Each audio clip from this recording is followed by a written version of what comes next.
Tonight on the show, the star of the hit BBC drama The Night Manager and one of the hottest men around. OK, just get ready. Yes, ladies and gentlemen, here he is. It's Tom Hiddleston! Let's start the show!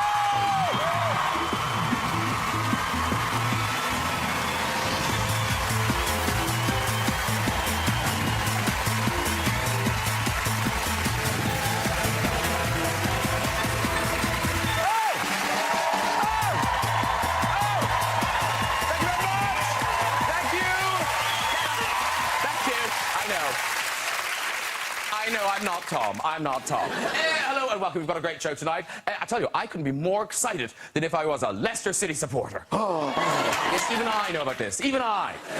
Well done, Leicester. Isn't it great? It's lovely. It's great. No.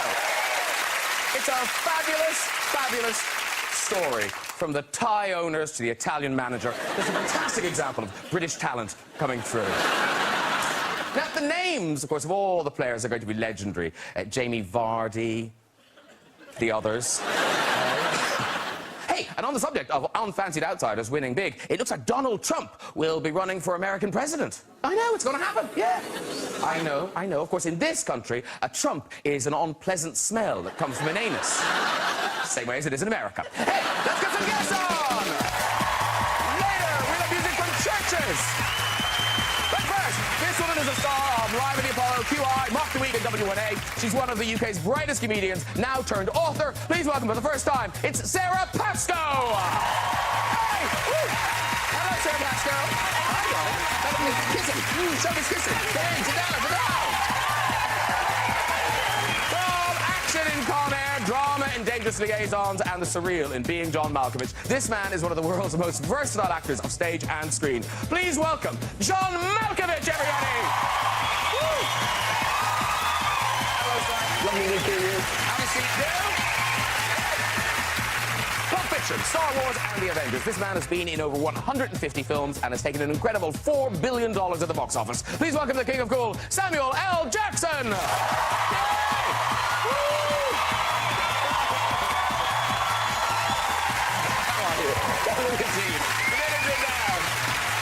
He rose to fame as Marvel's villainous Loki and recently wowed us in the BBC hit drama The Night Manager. Now he brings us a virtuoso performance as Hank Williams in I Saw the Light. Please welcome Mr. Tom Hiddleston! Oh! Hello, lovely to see you. Sit down, sit down, sit down, sit down, sit down.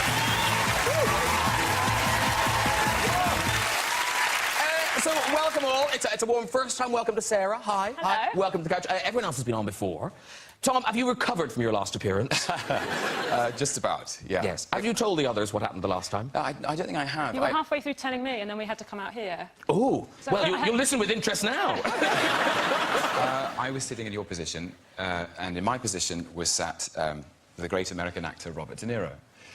And I was challenged, requested, required by... Suggested, I think. by Graham to do an impersonation of Robert De Niro in front of Robert De Niro. To this day, I still don't know why I did that. We've got a still. We've got on the still at the moment. There you are with your De Niro face. Good face. Face is good. There, Robert De Niro down the other end of his cap just going, you mean this face? Oh, now, here's the thing. John Malkovich, I was saying this to you in the corridor, you've never been in a film with Samuel L. Jackson. No. But that's because you've both been in, like, a lot of films. It's so weird there's no Venn diagram where you're both in there. No, well, none of my movies are serious. He's a serious actor. No. I was in Con Air.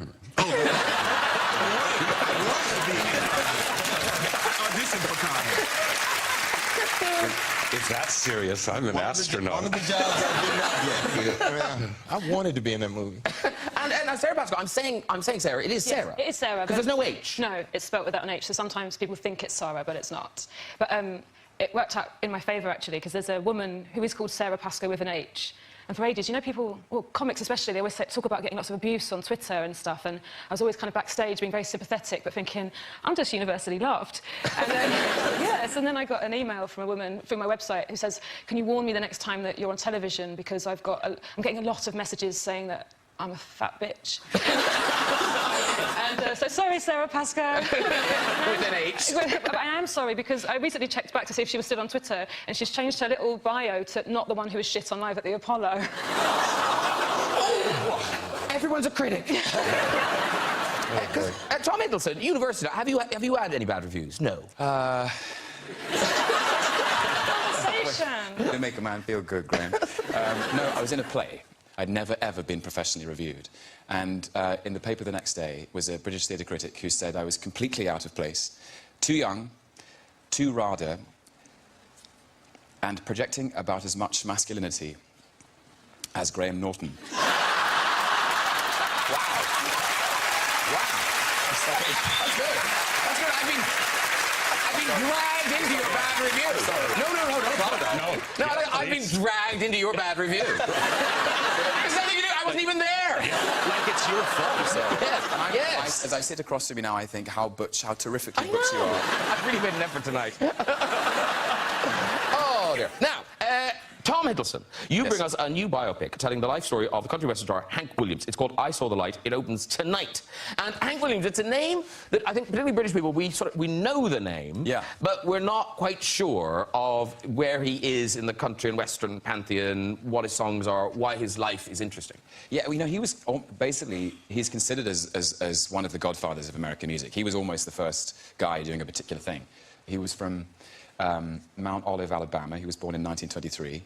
And he became a huge star. And he wrote some of the most recognisable songs in the American songbook. I mean, just to help people, just name some of the hits. Yeah, so he, Hey Good Lookin' is one of them.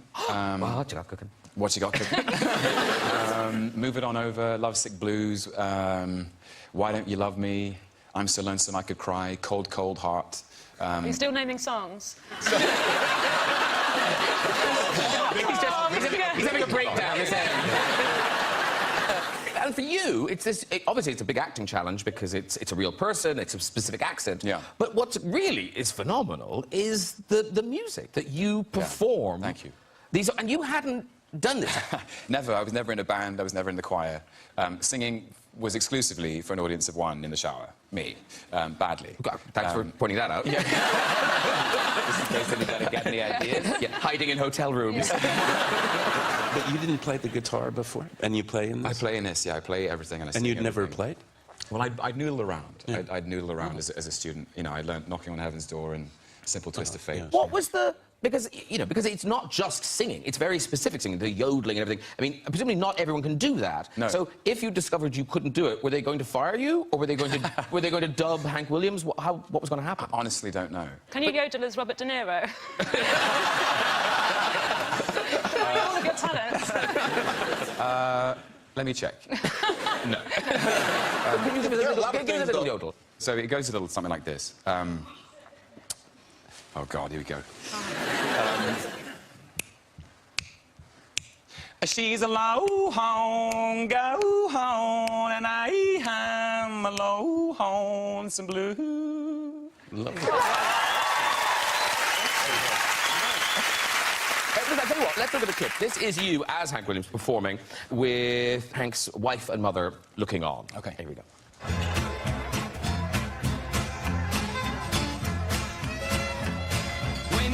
Sad and lonely and have no place to go.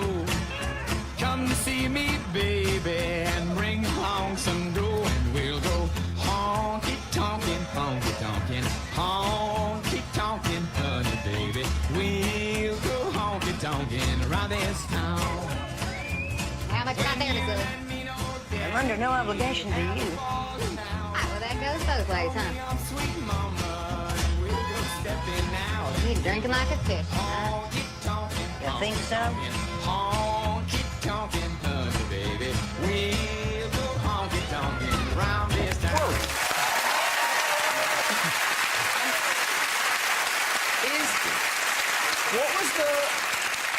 Was that the performance that they made you do considerably more than once? No. That song was in my wheelhouse, actually. Lovesick Blues, which is the song that made him a star, it has a very technical yodel in it, and it just... I love that phrase, a very technical yodel. One of those easy ones you just kind of do in the shower. OK, how many takes? 56. Wow. Yeah.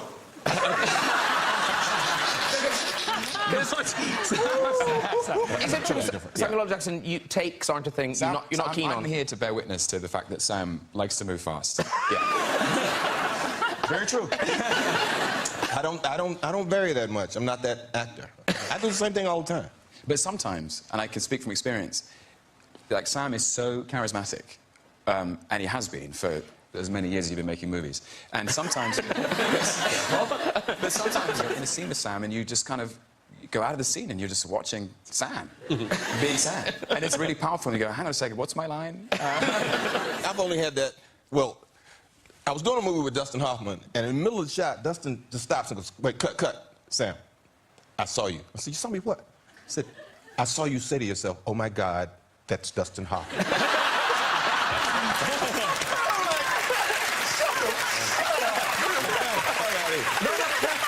You were amazed. You were amazed. Oh my God, I'm acting with Dustin. Was it in Dangerous Liaisons, John? You had the person who was coaching you on historical accuracy. He was the count of something or other. And he came to a chateau where we were shooting, and I think probably somebody involved with the film, I don't know, the studio or the director or somebody, had decided that probably I might require some tutoring in some of these historical notions and customs. And so he watched us rehearse a scene, and someone came in and I bowed, and he said to me, you know, I know 2,000 bows from this period, and that doesn't seem to me to be one of them. To know, to have memorized. Yeah. Too many. And I said, well, now, you know, 2001. Yeah. Hey, we've got to mention the night manager, Tom Hiddleston. I mean, what a huge success that thing was. I mean, it was really good. It was really good. You were great in it. And it's on in America now, isn't it? Yes, it just aired episode 3 this week, yeah. And what's it on over there? AMC? AMC. AMC. I'm recording it. Oh, I see, yes. But now, you've already said no more, but haven't BBC said there is more? What's the truth, Tom? Well, goodness. Okay. The truth is, we've got to the end of the adaptation of the novel. Yes. So the Night Manager, the novel by John le Carré, has been adapted. There's no more Night Manager to adapt. No more night to manage thus far. Why did influence him? Isn't it his son has the production company that makes it? That's right, yeah. So there will be more, won't there? He'll think of something else for that manager to do. You never know. He's the day manager now. And listen, we must ask you, James Bond, Tom Hiddleston, what's the scoop? What's going on? Oh, listen to that. Listen to that. Yes. Well, Graham, what can I tell you? I don't know. Has anyone talked to you about it? No one's talked to me about Are it. you allowed to talk about it if they talk to you about it? Or is there a non-disclosure even in the chat? I promise you, no one's talked to me about it. It's, I think it's come about because in The Night Manager I play a spy, and we all know that in the iconography of British culture, there is a spy that we all know, and his name is James Bond. So people have made the link. Also, I've always wanted to see him yodel. 00. Oh, oh, here we go. That's right there. We must mention, Samuel L. Jackson, you're back as a spokesperson for One for the Boys. Yes. Which raises awareness of men's Male cancer. cancer, yes. Men's cancer. And I've never asked you this, because you've been on to talk about it before. But how did you get involved with it? Have you had a kind of scare yourself, or is it a personal thing? No, what's the story? actually, the young lady that does my publicity or publicity bookings when I'm here in the UK, Sophia Davis, had a friend who passed, who never said anything. All of a sudden, he was just kind of sick and dead, and boom. So she was very disturbed by that, and we had conversations about men and why they don't talk like women do or have this whole pink thing going on and check themselves. So she decided we need to figure out a way to get men talking about, cancer and let them know that, a lot of men in this country die from cancer. That's what it's about, trying to get men to understand that they get the same kinds of cancers women do. Men get breast cancer, men get skin cancer, we have testicular cancer, they have uterine cancer, but all this stuff is, body's a body.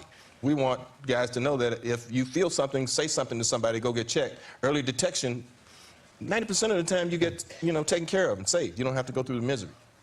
years before, we've always done things that are kind of lighthearted, and we have like a golf tournament, we have the fashion ball every year that's connected to Men's Fashion Week, and this year, for a change, we have another film. We make a film every year about men's cancer, and they're usually kind of lighthearted and fun, and we make people kind of laugh in the seriousness of the moment. But this year, we decided to do something that was a little more heavy. All right, well, let's have a look at the film, Sara. It's a serious subject, and it's a dark subject, but, you know, in the end, there is hope for people. That, you know, if they do act early, there's lots to be done. Yeah, very much so. Why do you think it is that men don't talk about their health as much, then? Because we're always taught, you know, to be tough, and, you know, yeah. it's a sign of weakness. Yeah. You know, we just don't do it. Yeah. As actors, I mean, we go to the doctor more than everybody, because every time you do a movie or something, everybody wants you to get a physical. Yeah. You know, I don't care. I bitch out every year about how many times I have to do this. You know, don't they have a database? Every insurance company wants their own physical, so we get checked a lot. Yeah. Now, because Sara Pascoe, talking of charity, Sara Pascoe, you have had a charity idea. Yes. It's not in the same vein, but I still think very good. Well, kind of. It's going to seem very flippant after what we've just been talking about, in my defence before I start. But I am very worried about myself when I get older. I have quite a hairy face. I've got polycystic ovaries. And I'm worried about what happens when I'm a really old lady in hospital and without anybody to perhaps check me with some tweezers. So this is my charity idea. I'm looking for volunteers. So basically what happens is young women go into hospital wards and just pluck the chins and the faces of older women for them so they can kind of be their ill respectfully. And it's going to be called Dignitash. And we're looking for your support. Good. I like it. Now, I don't want to be indelicate, but Samuel, apparently you have recently lost your title as the highest grossing actor of all time. Yeah. I've been displaced. By? Harrison Ford, again. I displaced him, he displaced me, but hey, it's only 70 mil. Yeah. That's like a weekend. I got him covered in July. Yeah. That's a weekend. Yeah. Weekend. He's lucky I'm not in Captain America 3 now. Have you seen the new Star Wars? Yeah. Okay. All right. Moving on. It would have been better with you in it. Yeah, that's really, yeah. That's the bottom line. Or more popular, anyway. It couldn't be more popular. Yes, it could. I haven't seen it, and I would have watched it if you were in it. Oh, see? Right there, yeah. But you do watch all your films, is this right? Yes, I do. Like more than religiously. one? I do. I watch them at home. I go to the theater. I know when I have a movie that's opening, I know it's going to make at least $1,000 that weekend, because I buy $1,000 worth of tickets. And I give them to the church, or I give them to somebody, and their kids go. But I go in the movie after the movie's been open for a moment, you know, to see what normal people are saying or doing while they're watching the film, to see how they react to it. When you go to a premiere, I mean, everybody's there to kiss your ass, you know? Come on. Yeah. They're gonna love the movie. Oh, my God, you are amazing, you know? And you go with some regular people, and they go out of the movie, this movie sucked. Yeah, but that Sam Jackson was the shit. He's always the shit. You know, so, yeah, I go, I like it. And if I'm sitting at home, and if I'm channel surfing, there's nothing else on, I go into the search engine and go, Samuel L. Jackson, boom. I watch it. But John, aren't you the opposite, John? You don't go to see anything. Do you avoid everything? Have you seen Con Air? No. Okay. To give people an idea of how much John doesn't like to see his own films, you've just done a new film, and it's called 100 Years, and it comes out, put it in your diaries, on the 18th of November, 2115. No. Like, have you really made that film? I have, Graham. Sadly, I must say, it's not the first one I've made that no living person will ever see. Let's be clear. I have made that film with Robert Rodriguez. It's a short film for the French cognac company, Rémy Martin, and that cognac takes 100 years to make. And so they came to me with this idea to do a film that wouldn't be seen for 100 years. And it's actually done, it's completed, it's sitting in a vault in Cognac. And I have these kind of metal tickets. fans. Yes, some cognac fans. Oh, I see. Cognac Just fans. drinkers. He said cognac. They're very young. Like, we're the only people that'll still be alive in 100 years.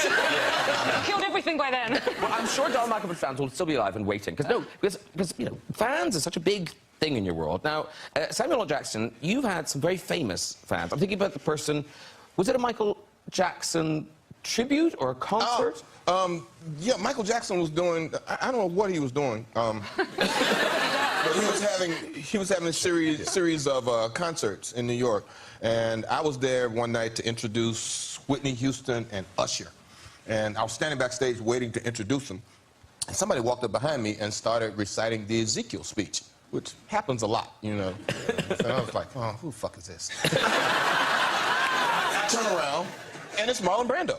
I'm like, oh, wow. I let him finish, and I'm like, oh my God, it's Marlon Brando. You're reciting a speech from mine from a movie? I love that movie. That's like awesome. So he's like, we need to talk, and he gives me his phone number, and naturally, when I get back home, I call him. And when I call the number, it's a Chinese restaurant. And I go, is Mr. Brando having dinner there? And they go, hold on. And sure enough, he comes on the phone. And, you know, every time I call that number, it was either a Chinese restaurant or Chinese laundry. But whoever answered the phone, that's how they answered the phone for him. And you had to ask for him specifically to get him. But also, the big thing fans, of course, is fan art. And Sarah Pascoe, I know you have had that accolade of people sending you fan art. I mean, yeah, so I've got one piece, and I think fan art is a strong word. We've got a picture. Should we see it first? Yes, OK. Okay, So it's of me. And actually, it's worth saying that it's all of you. It's of me. It is. This is the fan art of Sarah Pascoe. Now, the reason I think fan art is a very loose term is I was given this at a gig in lieu of payment. I just want to brag about my career. Well. But that's because the guy who ran the gig had spent too much at the bar to pay me, so... He painted that? Yes. After being at the bar? Of me. What are those bits? I just think they're just free biscuits. Donuts or something.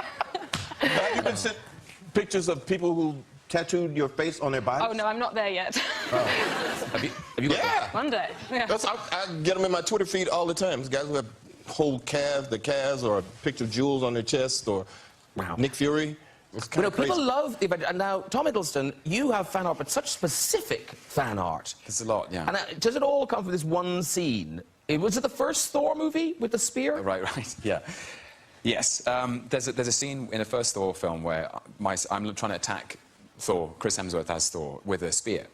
And I jump in the air, and he dodges out the way, and I bring the spear down, and it wedges itself into the floor. And then I use it to spin myself around and kick him in the chest, which has been interpreted by fans as a demonstration of my hidden talent at pole dancing. Pole dancer. Yeah. No, seriously, there's so much of this. This is just one example of Loki really going for it on the pole. Oh, my God.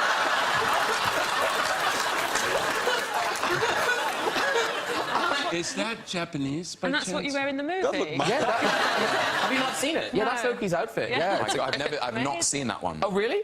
We'll print it out. You can take it home. Wow. Now, a broad church tonight because John Malkovich is directing a play called The Good Canary. It's on at the Rose Theatre down in Kingston. It's from the 16th of September until the 8th of October. And is this the third time you've directed this film? It is. Or play? Play. I'm all over it. Play. Play.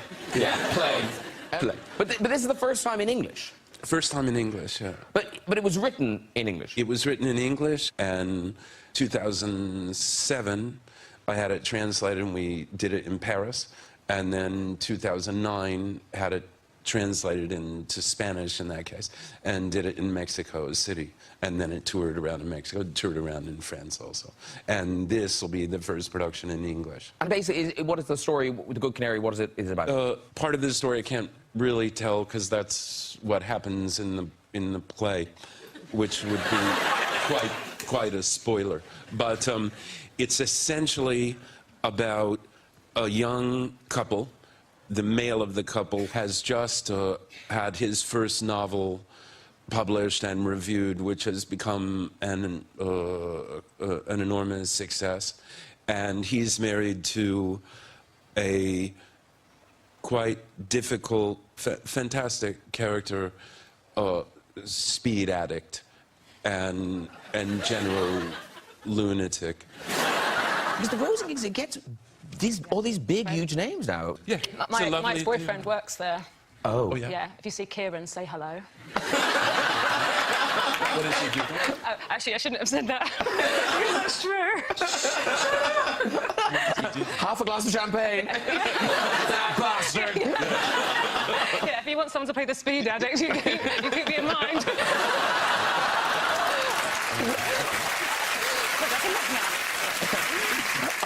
Now, Sara Pascoe has published an autobiography called Animal. I say it's an autobiography. Yeah. It's sort of the story of your life. It's got some autobiographical details, but it's not an autobiography per se. It's a kind of very light-hearted science book about how the female body evolved.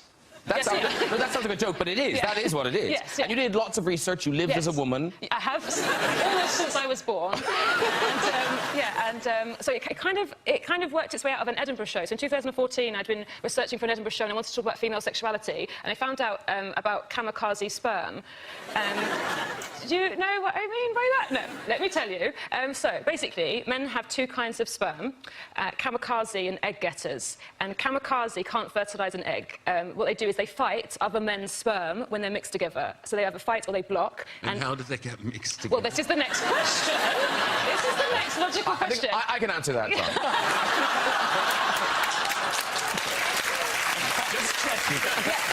I have a terrible... Whenever anyone talks about this, and it is the generation I think I grew up in, all I can think about is the opening sequence of Look Who's Talking. Yes. With Bruce Willis. You can hear Bruce Willis saying, "Hey, man, let me through." For ages, I thought I could remember being in the womb because of the beginning of that film. And I realised that my memory was actually being those guys. But the book, it also, we should say, there are some, there are serious things in the book, and there's kind of a lot really honest, brutally honest stuff about your own life in the book. I didn't really realise how honest it was until other people responded to it, like, "Oh, I can't believe you've told everyone." But I think I'm a bit like that after a wine. I'm someone who I can't help it. I tell everyone else's secrets, and I could go, "I'm a Gemini, I'm a communicator." Not an excuse. But on stage, I mean, it does seem like that you and your boyfriend in different comedy clubs on any night of the week are workshopping your relationship in front of strangers. That's a nice way of putting it. You did a thing about his body shape that he didn't like. That's the thing, is I love my boyfriend's body, and so it was with complete affection. I talked about it. He's a 34-year-old man. He's got very thin arms and legs and a massive belly. And I was doing stand-up because I loved that belly. Like, he looks pregnant. I love to stroke it and imagine it's our child. And complimentary. And then he heard me saying it, and he went on a diet, and I felt really bad. And he only lost weight from his arms and legs. I did feel terrible about it. It's horrible, isn't it? I'm a girlfriend. I'm sure when he hears the reaction to that joke. Just made it worse. But now, this, I have heard you told a story, and it is, I mean, I don't know if you have limits in the things you talk about. You did talk in the past about your cat. Oh, yes. And it's quite a personal story. It is a personal story. I don't mind telling you. So it was two cats I had. Oh, two? Yes, Okay. and we'd gone to... I don't have them anymore because I split up with that boyfriend and they live now with his mum, and that's another happy story. Say hello to Kieran. Yeah, no, it's a different boyfriend. So basically, we got them from Battersea Cats and Dogs Home, and they were called Ashley and Topaz, and so then I changed their names to Archie and Thelma because I didn't go to university for 3 years to have working-class cats. And obviously, cats are brilliant, brilliant pets, and they're beautiful animals, and I love them very much. And what's embarrassing about this... Basically, I got a vibrator. For reasons, let's not share those. And I got a vibrator, and I couldn't enjoy it because whenever I switched it on, the cats, no matter where they were in the house, they thought it was another cat's purring. And they rushed to make friends with it. Is that the bit you meant? Yeah, that's the one. It's a true story.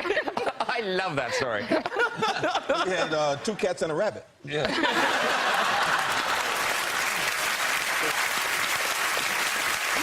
It's time for music. This band, they have had an incredible 5 years, from their critically acclaimed first album to selling out venues worldwide. Here performing their single, Leave a Trace, please welcome Churches! Come on, here you go. Good Churches. Good Churches. Good Churches. Hello. All right, lovely to see you. You go in there and sit down. Hello, sir. Nice to see you. Oh, nice to see you. Go sit. Just wave at them. Wave at them. Wave at them. Wave at them. Wave at them. Wave at them. All right. Now, so it's Lauren, Ian and Martin, and that is from the album Every Open Eye. And that's out now, man. It's out. Yeah, yeah. It's been out. It's happening. So 5 years you've been together. Pretty much, yeah. Nearly 5, yeah. And what gives? Because, Lauren, you don't live on the same continent as those boys now, do you? No, I was like, there's not enough space. And I was thinking, like, how smelly were they on that tour bus? It was just like, moving continents. Yeah, there's just so much fart. So we to an entirely different continent to get away from all the tour farts.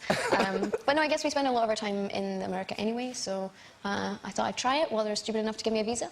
OK, and what's the story? You are touring, but are you touring in America? We just got done in the States. We're back in Europe for a bit. We've got some festivals in Glastonbury, Reading and Leeds, Latitude, all that stuff. But, well, so many places I won't be to see. So listen, thanks for coming. Churches, thank you very much. OK, let's see who we've got in the big red chair. Who's up first? Can I do that? I've always... You can do it, but be gentle. Okay. Be gentle. Always wanted to do All right. this. So, who's up first? Hi, I'm Mon. And where are you from? I'm from West London. West London. What do you do, Mom? I'm a HR consultant. Ooh, for a really big company. Yeah, you could say that. OK, I will. It's too big for Mom. OK, Mom, off you go with the story. So basically, I was going on holidays with family and friends, and we got to India, and our plane arrived. It was the only flight that arrived at about 3 o'clock in the morning. And we're all picking up our luggage, and from a distance, I noticed someone, and I thought it was Tina Turner. So I went up to her and I said, "Are you Tina Turner?" And she goes, "Yes, I am." I go, "Oh, do you mind if I can get a picture taken with you?" And she goes, "No, I'm going to get mobbed here." And I sort of looked over my shoulders and I go, "I'm the only one that's in front of you." So I walked away thinking, OK, fine, fair enough. And then the next bit, we got to the immigration bit. She was in front of me with all of her crew, and the guy that was asking her all immigration questions had really broken English. And he started talking a little bit in Indian or Punjabi, and she turned to me, she goes, "Oh, can you help me?" And I go, "Oh, no, sorry, I'm going to get mobbed here." You can walk. You can walk. Oh, I did not see that coming. I did not see that coming. Good. No, because I was thinking, oh, it wasn't really Tina Turner. No, it was just, Tina being a bit of a bitch. Well, to be fair, she never said please. That's what the problem was. OK, quickly, one more. Hello. Hello. Hi, what's your name? I'm Debbie. Debbie. Hi, Debbie. What do you do? I'm a mother. That's quite enough. OK. Do you have many of the children? 2. 2. OK, how old are they? 19 and 10, sorry. Wow, just lost 2 years of her life there. So, did you start again? Those were the drinking years. OK, where are you from? South East London. South East London. We'll just leave it at that. All right, off you go with your story. So I'm in bed with an ex-lover of mine, and we decided we'd engage in some grown-up activities. Yes. You know, dinner for 2. More than 68,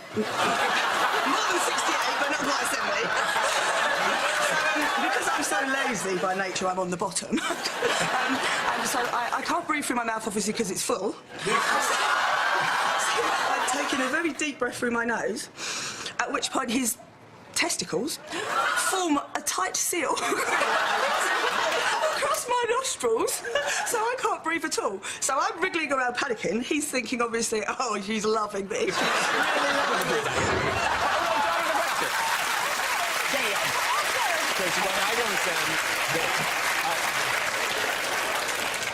I don't know, someone should... maybe I need help, but... No. I envisaged 2 people say like this. Yeah.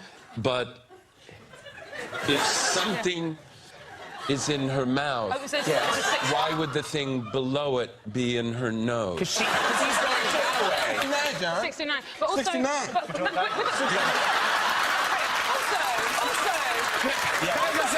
We're leaving this conversation here. If you want to know more, go on the red button. No, we're done. We're done. No, Sarah, we're done. Why would you Shut up. We're done. Well done, everyone. If you want to join us on that show, have a go on the red chair. You can contact us via our website at this address. That's it for tonight. Please a huge thank you to all my guests. Churches! Sarah Pascoe! John Malkovich! Samuel L. Jackson! And Tom Hiddleston! Join me next week with music from Will.i.am, comedian Jack Whitehall, X-Men stars James McAvoy and Jennifer Lawrence, plus Hollywood legend Johnny Depp. I'll see you then. Good night, everybody. Bye-bye!